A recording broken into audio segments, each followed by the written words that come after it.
गांव के बाहर एक पुराना पुस्तकालय था जो वर्षों से बंद पड़ा था। कहा जाता था कि इस पुस्तकालय में एक रहस्यमयी किताब थी जो जिसने भी पढ़ी वह कभी लौटकर नहीं आया। इस कहानी ने गांव के लोगों के दिलों में डर बैठा दिया था। एक दिन गांव के 4 दोस्त राजेश, सुमंत, रवि और प्रिया ने तय किया कि वे इस रहस्य को सुलझाएंगे।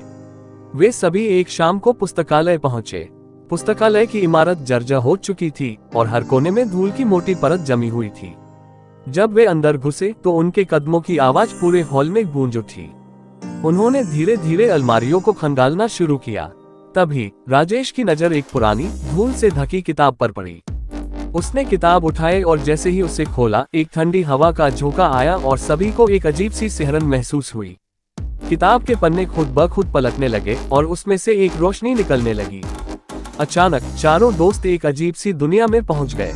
वहां हर चीज उल्टी सीधी थी और चारों दिशाओं से भयानक आवाजें आ रही थी। उन्होंने महसूस किया कि वे एक बुरे सपने में फंस गए हैं। वहां से निकलने का कोई रास्ता नहीं दिख रहा था। तभी एक वृद्ध व्यक्ति जो उस दुनिया का संरक्षक था उनके सामने आया।